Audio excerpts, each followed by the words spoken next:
Marami po akong ipagtatanggol. Marami po yung homosexual. Third sex, kung hindi po namin babaguhin yon hanggang sa mamatay kami, pero alam naming mali namin, yun talagang as a third sex na wala naman sa Bible. Alam ko po kasi yon. Kapatid, nasa Bible yan. Huwag mo po sasabihin wala yan sa Bible. Nasa Bible yang nararamdaman at ginagawa ng nasa tinatawag nating third sex. Alam niyo po sa Biblia, ang pagiging bakla at pagiging tumboy ay yan po ay pagsalangsang sa Diyos. Mapagpalang umaga mga kapanalig sa pananampalataya sa Panginoong Jesucristo. Sa bidyong ito po ay sasagutin po natin ang katanungan ng isang bakla kay Soriano at sasagutin po natin ang sagot ni Soriano na hindi po naaayon sa Biblia. Simple lang po yung tanong ko, pero marami po akong ipagtatanggol. Kasi po, ingid po sa kalaman natin dito sa mundo o dito sa Pilipinas lang, na marami po yung homosexual. Third sex, o kaya yung pong tomboy at saka frankly speaking, bakla. Ngayon po, ang tanong po, sa dami naming bakla dito sa Pilipinas, naging successful naman sa mga talent namin, at saka po sa mga, yung tomboy, success din po sila. Kung hindi po namin babaguhin yon hanggang sa mamatay kami, hindi namin babawiin na kami ay lalaki, tunay na lalaki o talagang babae, hanggang sa maputulan po kami ng hininga, hindi namin babawiin yung damdamin namin bilang isang third sex. Ano po kaya ang mangyayari kung marami naman kaming natulungang mabuti sa mundo? Pero alam naming mali namin, yun talagang as a third sex na wala naman sa Bible. Alam ko po kasi yon. Ano po ang mangyayari kahit hindi namin babawiin yon? Hanggang sa mamatay kami. Kapatid, nasa Bible yan. Huwag mo po sasabihin wala yan sa Bible. Nasa Bible yang nararamdaman at ginagawa ng nasa tinatawag nating third sex. Alam mo kapatid, wala namang dapat pag-usapan na pagtatalo. Kahit tomboy ka, kahit kabakla, tao ka rin di ba? At kung tao ka rin, Diyos din ang gumawa sa'yo. Wala namang kapangyarihan si Satanas na gumawa ng tao Diyos lang naman ang makakalikha ng tao. Kung pumayag ang Diyos na maging ganyan ka, o maging ganyan siya, sila, o sino man, kapangyarihan ng Diyos ang gumawa sa tao.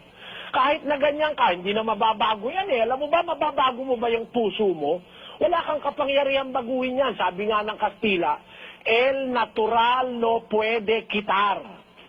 Hindi mababago natin yung naturalesa.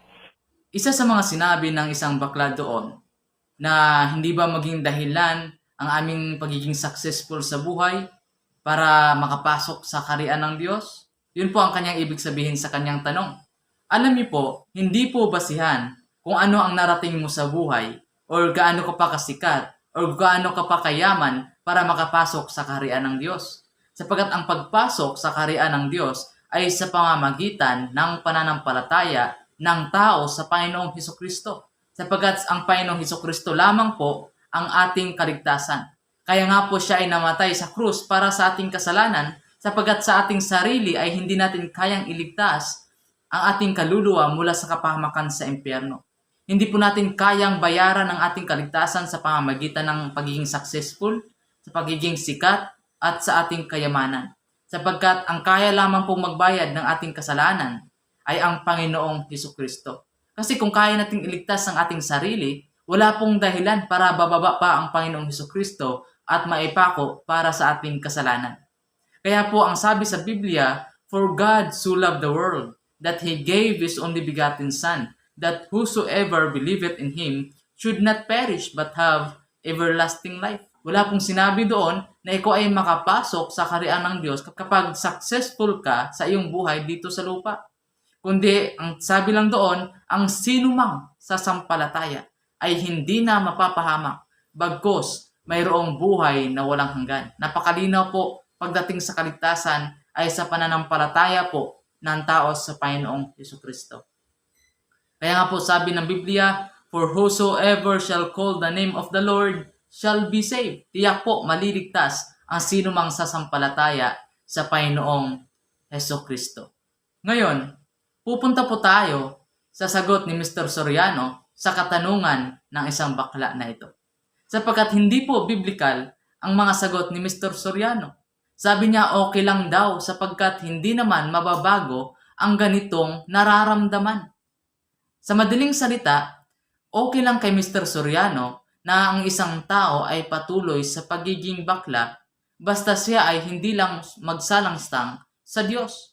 Alam niyo po sa Biblia, ang pagiging bakla at pagiging tumboy ay yan po ay pagsalangsang sa Diyos. Kaya po kung marami kang nagawang mabuti, successful ka sa buhay, pero ikaw naman ay namumuhay sa pagiging bakla at tumboy, yan po ay pagsalangsang sa Diyos. Kaya dapat ang ganyang kasalanan ay dapat baguhin at dapat mabago. Paano po yan mababago mga kapatid? Kung ikaw ay may totoong pananampalataya sa Panginoong Jesucristo, kung ikaw ay totoong mahal mo ang Diyos, mababago ka. Sapagkat ang sabi ng Biblia, I will give you a new spirit and I will put my spirit in you. At ang Espiritu po ng Diyos ay hindi po magko-convict sa iyo na ikaw ay magpapatuloy sa pagiging bakla at tumboy matapos mong tanggapin ang Panginoong Jesucristo. Sapagkat ang totoong tumanggap sa Panginoong Jesucristo ay nagbabagong buhay po. Nagbabagong buhay po yan, totoo po yan. Sapagkat maraming mga nagpatotoo na sila ay dating bakla, dating tumboy, ngunit sila ay nakatagpo ng katotohanan, sila ay tumanggap sa Panginoong Jesucristo, sila ay iniwan nila ang pagiging bakla at ang pagiging tumboy dahil natagpuan nila ang katotohanan sa Panginoong Jesucristo. At nalaman nila na ang pagiging bakla at tumboy ay karumal-dumal sa Diyos.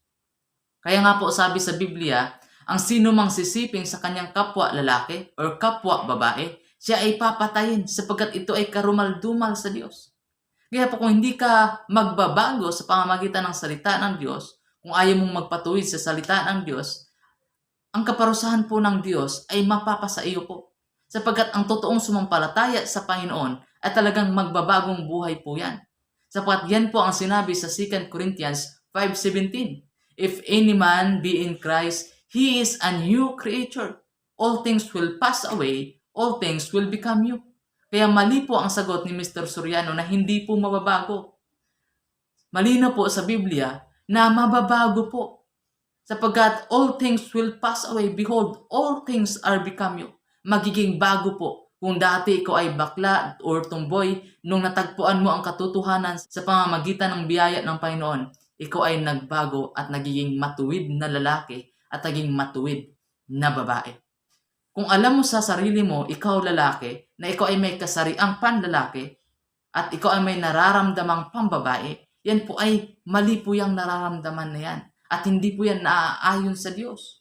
At kung ikaw naman babae, alam mo sa sarili mo na ikaw ay may kasariang pang babae at nararamdaman mo na ikaw ay nagkakagusto sa kapwa babae, yan po ay karumal-dumal sa Diyos. At hindi po yan ang disenyo ng Diyos. Sapagkat ang Diyos ay gumawa po lamang ng babae at lalaki. Yan po ang ginawa ng Diyos. Ang babae ay para sa lalaki at ang lalaki ay para sa babae. Yun po ang disenyo ng ating tagapaglikha. Sabi pa nga po sa Biblia, he that knoweth to do good and doeth it not, to him it is sin. Kaya kung alam mo na ikaw ay may kasariang pang lalaki, magpakalalaki ka. At kung ikaw naman may kasariang pang babae, magpakababae ka. Sapagkat yan ang ibinigay ng Diyos sa'yo. At yung nararamdaman mo, mali po yan, huwag mong sundin yan. Ang sundin mo ay yung gusto ng Diyos. Kaya yun po mga kapatid. Kaya kung gusto po natin maligtas o makapasok sa kaharian ng Diyos, tanggapin po nating tunay ang Panginoong Hesukristo. At kaya po niya tayong baguhin mula sa ating mga karumal-dumal na gawa at mga makasalanang pamumuhay. Gaya ng patutuon ni Pablo, if any man be in Christ, he is a new creature. All things will pass away. Behold, all things are become new. Aminin mo sa sarili na ikaw ay makasalanan at kilalanin mo ang Panginoong Hesukristo na ay yung tagapagligtas sapagkat siya ang namatay para sa ating kasalanan. Kapag ginawa mo yan ng buong puso, ikaw ay maliligtas.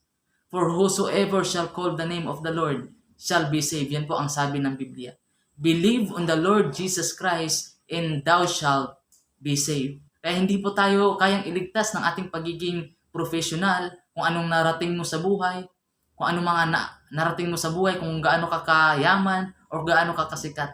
Kundi ito lamang ay sa pamamagitan na iyong pananampalataya sa Panginoong Heso Kristo. Malinaw po yan ang sinabi ng Panginoon.